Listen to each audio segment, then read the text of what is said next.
자, 그 다음에 우리가 이 부동산 문제는요, LH 문제를 좀 얘기를 간단하게 하겠습니다. 시간이 많이 없기 때문에 간단하게 하겠습니다. 부동산 문제는 제가 여러 번 얘기했는데요.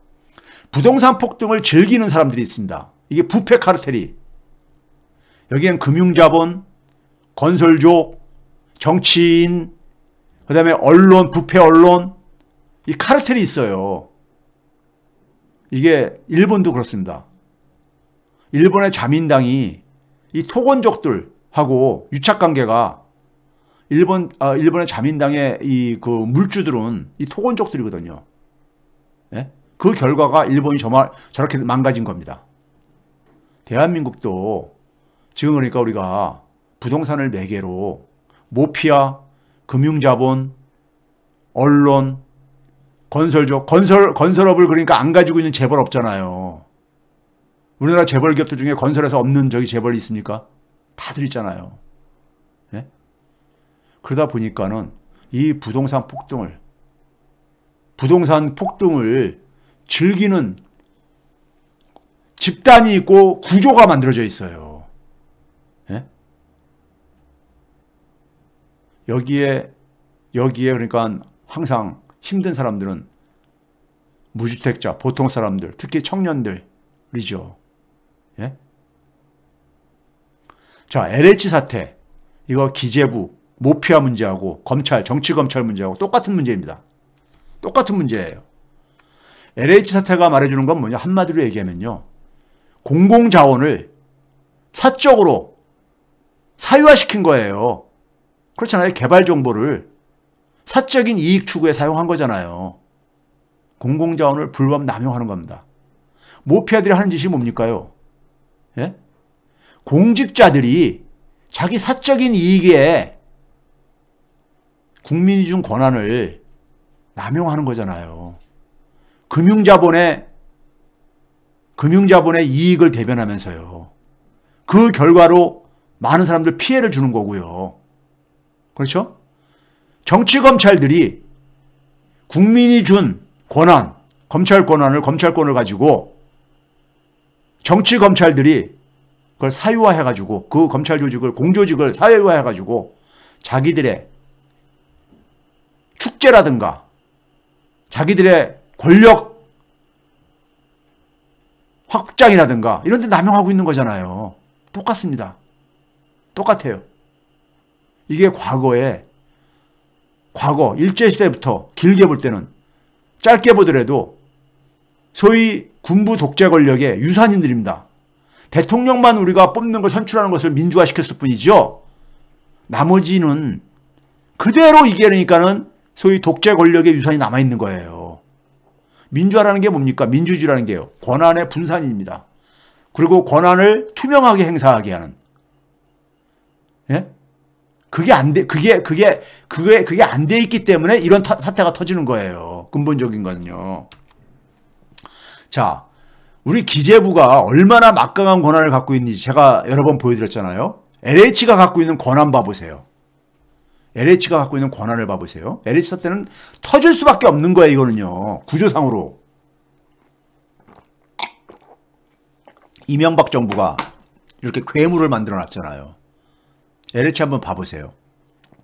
왼쪽부터 봐볼까요? 위에요. 신도시 조성사업 LH에서 해요. 도시재생 뉴딜, 소위 노후된 구 시가지들 말이야 재생하는 거 있잖아요. 이것도 하고 있고요. 뭐 행정복합도시, 혁신도시, 경제자구역 이거 당연히 하고 있고요. 공공분양주택 공급 이것도 하고 있고요. 청년들 신혼부부 임대주택 공급 이런 거 주거체크는 임대주택 이거 당연히 이것도 LH가 하고 앉아 있고요.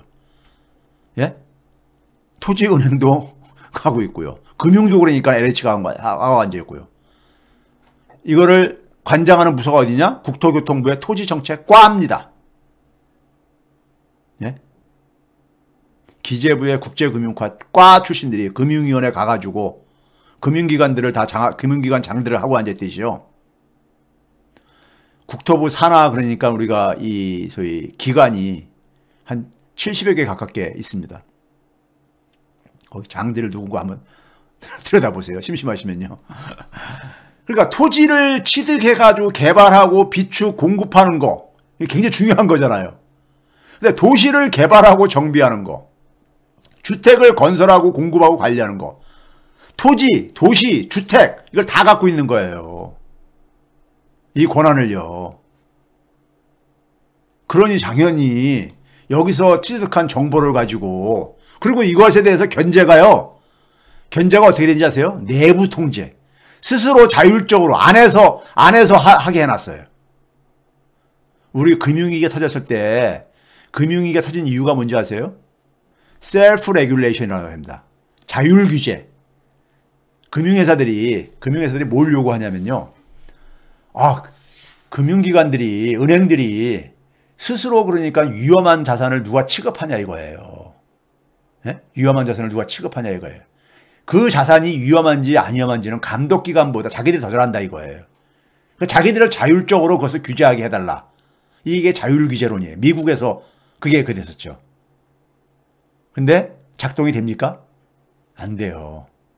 그래서 그린스펀이 거기에 대해서 반성을 하고는 국회 들어가 나가서 반성까지 했잖아요. 예? 자율규제론이라는 게, 그러니까 쉽게 얘기해서요. 예? 고양이한테 생선가게 맡기면서 너 이거 먹지 말아라. 예? 이렇게 맡기는 거예요. 이게 되냐고요. 예? 내부 통제, 이 막강한 권한을 놔주고 집중시켜놓고 내부 통제 방식으로 해놓은 거예요. 대표적으로 제가 하나만 소개할게요. 이분이 누구냐? 특정인을 해서 좀 죄송하지만은 이분 행시 출신입니다. 국토해양부에서 잔뼈가 굵으신 분이에요. 어디가 있느냐? 변창흠 전 장관 이전에 그 사람이 한국 LH공사 사장했잖아요. 그 전에 주택공사 사장했던 분이에요. 예?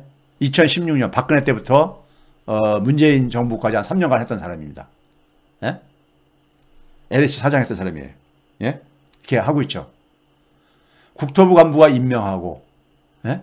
근데 국토부가 관리 감독을 안 해. 왜? 자기 사람들이 가 있으니까. 예? 되겠습니까, 제대로요? 자, 그래서 우리가 LH 사태라는 게 뭡니까, 우리가? 예? 소위 말해서 참여연대하고 민변이 터뜨린 게 뭐였었어요? 광명시흥 신도시 지역에 18년부터 100억 원대의 토지를 투기성으로 매입을 해가지고, 예? 이런 얘기가 터져 나온 거 아니에요. 거기다가 한 명은 LH 직원 한 명은 나무 이식 보상비를 87억 원이나 수령을 했다. 결국 이 비용이 나중에 거기 입주자한테 다 전가되는 거잖아요. 예? 자기들이 그러니까 공적 자원을 이용을 해서 사적인 취득을 하는 것뿐만 아니라 일반 국민들한테, 무주택자가 거기 입주하는 사람 국민들한테 피해까지 전가를 시킨다고요. 거기에 또 금융기관도 연계돼 있어요. 예? NH는 뭐 그냥 당연히 해줄 거 해서 따르지만 제가 볼 때는요, 이건 말이 안 되는 얘기죠. 자, 내부 통제. 그러면서 LH가 터지고 나서 LH가 발표한 겁니다. 국민 신뢰 회복을 위해 철저히 개혁하고 혁신하겠습니다. 신뢰 회복만이 살 길입니다. 그러면서 뭐라고 했습니까요? 맨 밑에 보게 되면 여전히 내부 통제 시스템을 강화하겠다. 참나 진짜.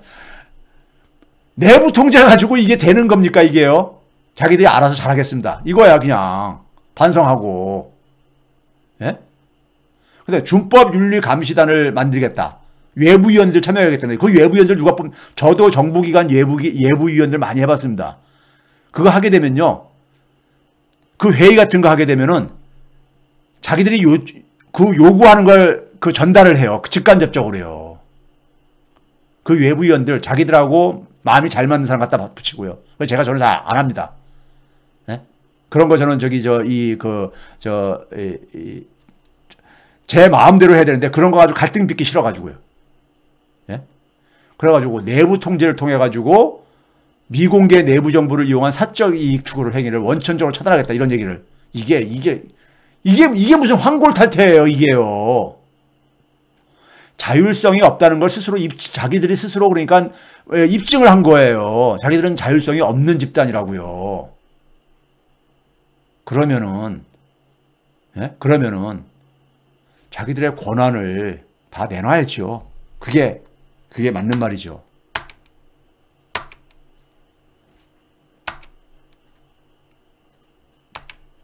자, 그동안 내부 통제 한번 결과 봐보세요. 2020년 하반기에 부패 행위자가 한 명이 딱 있었어요. 한 명이 자체 적발로 한 게 한 명인데 부정 금액이 얼마냐? 142만 원. 그래서 정직받은 거 한 명. 향응수수. 그 다음에 2020년 상반기 봐보세요. 한 9명이니까 이 징계받은 사람이 있어요. 관련 금액이 얼마예요? 5만 원에서 많아야 141만 원. 예? 근데 외부기관 적발은 그 중에서 딱 하나뿐이 없었어요. 다 자체 적발로 이렇게 했었어요. 근데 다 요 정도야. 예? 그러니까 큰 도둑은 다 빠져나가거나 적발을 하지 못하고, 그 다음에 2019년 봐보세요. 2019년 보게 되면 어떻습니까요? 일단 고발 여부를 보게 되면 외부기관 적발이 절반 이상이 돼지고 있죠. 근데 이것도 관련 금액이 대개가 2만 원에서 많아야 235만 원. 예? 큰 도둑은 다 빠져나간 겁니다. 2019년 상반기에 한 16명이 걸렸어요. 대부분이 다 외부기관에 적발한 겁니다. 파면당한 사람들 보게 되면요. 내부 통제가 뭐가 되고 있어요? 내부 통제가 되고 있냐고요. 예? 2018년 상반기 하반기 봐보세요. 다 수사기관들이 적발한 겁니다. 외부기관이 적발한 거고요. 예? 그렇죠? 내부 통제가 뭐가 되고 있냐고요. 그런데 내부기관 가겠대. 우리나라 같은 경우는요, 이 미공개 내부 정보는 자본주의의 이건 암적인 요소입니다. 제가 항상 얘기하잖아요. 시장 경제는 우리가 경쟁이라는데 거의 공정자가 빠진 거라고. 공정한 경쟁이잖아요.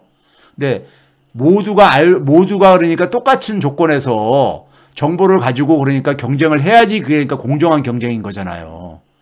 근데 선취득한 자기가 안에 있는 존재다 보니까 선취득한 정보를 이용해 가지고 경쟁을 하게 되면은 그 결과라는 것은 한 사람은 출발점에서 뛰고 한 사람은 10m 앞에서 뛰는 건데 그게 무슨 공정한 경쟁이에요. 그래서 이거는 엄격하게 처벌합니다. 해외에서는요. 미국에서는 최대 징역 20년 내려요. 예? 최대 징역 20년 내립니다. 우리도 한번 이렇게 해보세요. 그럼 하겠는가? 예? 싱가포르 같은 경우도 징역 7년 이하 이렇게 때리고 있습니다. 예? 근데 지금 LH 재발 방지에 대해서 지금 이제 그러니까 대통령께서 부동산 감독원 이거 만들려고 해도 이거 왜 그동안 진척 안 된지 아세요? 기재부가 반대한 거예요. 기재부가 반대한 거예요. 기재부가 이걸 계속해서 예? 미루고 하다가 그리고 이번에 이제 얻어낸 게 이해충돌 방지법. 예? 그리고 이제 좀 처벌을 좀 강화하는 이런 조치들이 지금 진행되고 있죠. 이거 대책을 만들어 가지고요. 국민들한테 납득할 수준을 만든 다음에 저는 이것을 김부겸 총리가 직접 대국민 발표를 해야 됩니다. 국민들한테 납득할 수 있는 수준으로요. 이번에 LH 사태 터지고 나서 법을 개정한 거 봐보세요. 왼쪽이 옛날 법이고요. 아니, 왼쪽이 옛날 법에 있는 거고, 오른쪽이 이제 개정한 저건데, 보시게 되면요. 옛날에는 제가 이렇게 빨간 박스로 이렇게 해놓은 게 옛날에 빠졌던 부분이에요. 이게 뭐냐면요. 그 제3자 같은 경우는 공사 임원이라든가 직원만 빼놓고 제3자 같은 경우는 이건 거기서 빠져 있었어요. 예? 그리고 국토교통부가 이것을 그러니까는 정기 조사하는 것도 없었었어요. 옛날에는요. 그러니까 LH에다가 그냥 맡겨놨던 거예요. 그냥요. 예? 고양이한테 생선 가게 그냥 맡겨놓은 거예요. 예? 자, 또 봐보세요. 과거에는 뭐냐면 1,000만 원 이하 벌금, 5년 이하 징역, 22조가 뭐냐면요. 비밀 누설 금지예요. 근데 이거 이번에도 그러니까 한 2천만 원 이하 벌금으로 좀 올린 것 뿐이고 5년 이하 징역으로 이건 뭐 요즘 똑같고요. 그다음에 이제 금액이 큰 경우엔 그러니까는 벌금을 그러니까 이제 뭐 5년 이상 무기로 이번엔 강화를 했습니다. 금액이 큰 경우에 5억 원 이상, 50억 원 이상 이런 큰 금액들에 대해서 손실을 입힌 금액에 대해서 5년 이상의 징역이 한다는 것을 50억 원 이상인 경우에요. 예? 반면에 5억 원에서 50억 원 미만인 경우에는 3년 이상으로 이렇게 쳤고요. 예? 그 다음에 몰수도 이번에 추가가 된 거예요. LH 사태 터지고 나서요. 예? 터지고 나서. 왜 이게 그동안에 방치가 돼 있었냐 이거예요. 이런 것들이 우리가 지금 검찰권, 수사권하고 기소권 우리가 분리도 똑같은 겁니다. 권한을 그러니까 우리가 권한을 줬는데 권한을 남용을 해. 사적으로 남용을 해. 그래서 국민들한테 피해를 줘. 예? 이런 거 개혁이 이게 민생이지 뭐예요. 이 남용이 고스란히 그러니까는 국민들한테 피해로 오잖아요. 경제적인 피해로요. 개혁하고 민생이 어떻게 그러니까는 다른 거예요. 똑같은 거지요. 예? 자, 그래서 우리가 이번에 소위 말해서 부패, 기존에 이제 우리가 소위 말해서 권익위원회가 만든 부패 방지 권익위법이 있었잖아요. 이것도 국회에서 처리한다가 이번에 이제 겨우 처리했죠. 그렇죠? 몰수할 수 있게 돼 있어요. 최대한 하라 이겁니다. 예? 이번에 최대한 찾아내는데 찾아내기 어려운 부분들도 있을 겁니다. 지금 그러니까 최대한 인력을 투입을 해가지고 정부가 지금 어쨌든 간에 오늘 김부겸 총리가 중간 결과를 좀 발표를 했잖아요. 그러니까 이번에 하여간 뿌리를 뽑아야 됩니다. 최대한이요. 100% 색출은 못하더라도 뿌리를 뽑을 수 있는 걸 뽑아야 됩니다. 그리고 근본적인 대책을 만들어야 됩니다. 근본적인 대책을요. 그래서 이해충돌방지법은 이미 4월 29일 날 국회에서 통과가 됐죠. 내년 5월부터 시행됩니다. 내년 5월부터요. 이번에 이게 이제 외부엔 공개가 안 된 건데요. 외부엔 공개 안 된 건데 정부가 국회에다가 내놓은 혁신 방안이에요. 여기 보게 되면은 이게 그러니까 결국 국회에서 빠꾸 맞았는데 뭐냐면은 이 법에서 가장 핵심이 오른쪽에 보게 되면 강력한 내부 통제, 외부 전문가 참여하는 혁신위원회를 운영하겠다. 이거 가지고 되겠습니까? 예? 내부 통제해가지고 내부 통제를 더 강화하겠다 이거예요. 그동안에도 내부 통제를 했는데, 예? 이걸 지금 국민들이 그럼 이렇게 이걸 내놓으면은 국민들이 믿겠냐고요. 예? 그렇죠? 기본적으로 권한을 다 분산시켜야 됩니다. 권한을 분산시켜야 되는 거예요. 예?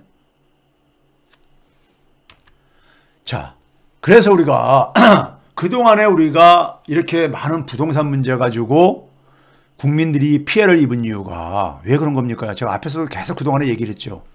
모원 유착, 모피하고 언론의 유착으로 계속해서 부동산 정책을, 개혁정부의 부동산 정책을 딴지를 걸고 실패하게 유도를 하고, 제가 그랬잖아요. 문재인 대통령이 처음 방향을 정확하게 제시를 했어요.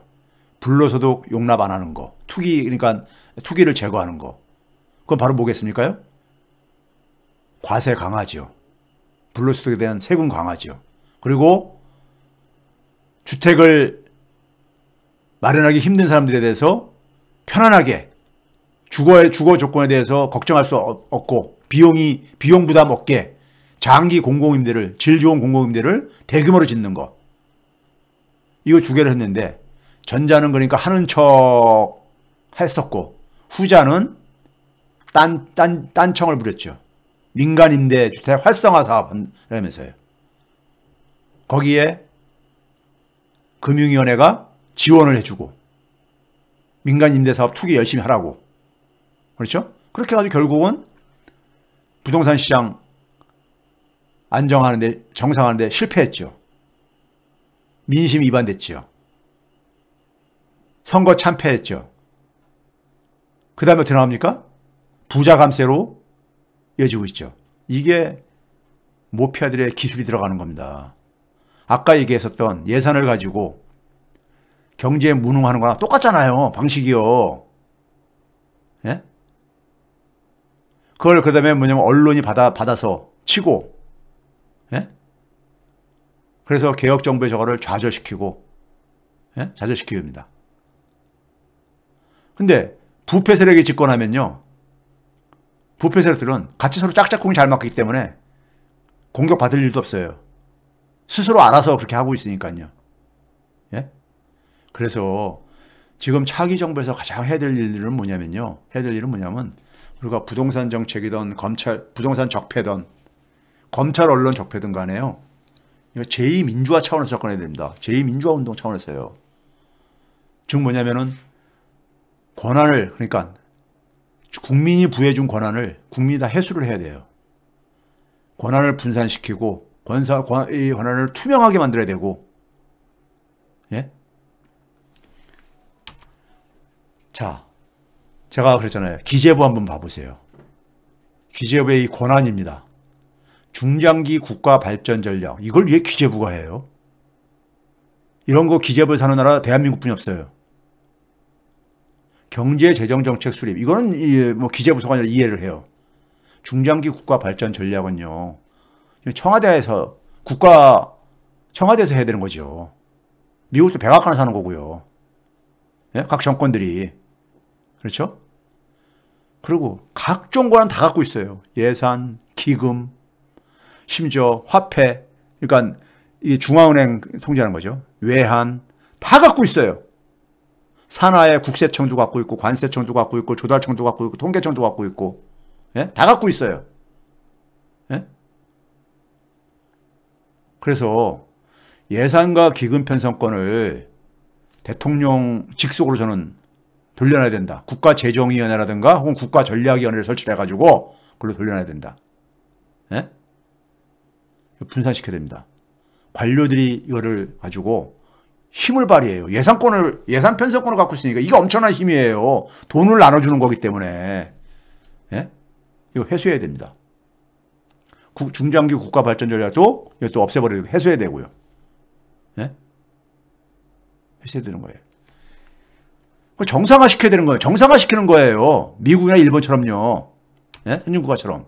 미국의 재무부 역할을 한번 봐보세요. 아까 제가 얘기한 권한들 빼고 나머지들 되게 갖고 있잖아요. 재정을 관리하는 거나 있지. 예산 편성 이런 거 안 해요. 여기서는요. 예? 그거 백악관에서 하고 의회에서 하고 있습니다. 예? 왜 대한민국은 관료들한테 이렇게 다 모든 걸 이렇게 했냐 이거예요.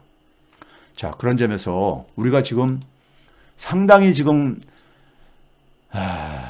피로하죠. 피로감을 느끼죠. 실망도 많이 하고요. 그렇죠? 그런데 이게 우리가 이런 적폐가 이게 누적된 게 어제 오늘 얘기가 아니다 보니까는, 예? 이거는 이제 근데 우리가 알았잖아요. 이 부분만 우리가, 이게 바로 제가 그동안 늘 얘기하는 재정과 금융의 민주화입니다. 기본소득이 재정 민주화 관련된 거라고 했고, 기본주택이 재정 민주화와 관련된 거라고 했고, 기본대출이 금융 민주화와 관련된 거고, 그런 걸 해야지만이 양극화가 해소된다고 얘기를 했고, 그런 걸 해야지만이 청년들의 새로운 시도가 활성화될 수 있다고 제가 얘기를 했잖아요. 대한민국의 미래가 열릴 수 있다고 얘기했잖아요. 민주주의를 강화하는 거하고 대한민국의 미래하고는 밀접한 관계가 있어요. 이거를 누가 해야 되는 겁니까? 촛불 시민이 해야 되는 거예요. 민주주의라는 게 뭡니까? 우리 헌법 1조에 보게 되면 대한민국의 주인은 국민이다. 이거 실천하는 거예요. 이거 실천하는 겁니다. 그래서 우리 그동안에 선배 세대들이 엄청난 희생을 치러서 여기까지 온 거를 우리는 한 단계 더 도약을 시켜야죠. 대한민국 민주주의만 완성하면요, 진짜 21세기의 최고의 선진국가가 됩니다. 최고의 선진국가가 돼요. 제가 이건 자신 있게 말할 수 있습니다. 예? 그런 점에서 지금 최고의 선진국가를 만들기 위한 고통입니다. 고통이에요. 그래서 힘내셔야 됩니다. 그래서 올해 제가 스케줄을 얘기했잖아요. 올 여름에 7, 8월에 2차 전국민 재난지원금 실현 가능하게 만들어야 됩니다. 그 여세를 몰아서 하반기에 촛불 재점화해야 됩니다. 촛불 재점화는 왜 해야 되는 거예요? 민주당을 견인해야죠. 우리가 재작년에도 서초동에서 국회 앞에서 갈 때 촛불 시민들이 그렇게 그나마 했기 때문에 검찰개혁이 좀 일부 전진이 된 거 아닙니까요? 그렇죠? 대통령의 시간을 촛불 시민의 시민으로 이어가야 됩니다. 그러면은 4기 민주정권을 만들 수 있습니다. 우리가 승리할 수 있습니다. 그리고 2차 민주화도 완수할 수 있습니다. 그럼 우리 자녀들이 살아갈 대한민국의 미래는 훨씬 환해질 것입니다. 가슴 벅찬 일 아니겠습니까? 여기에 함께 해주시고요. 같이 손을 놓지 마시고 함께 이 작업을 올해 잘 넘기면요.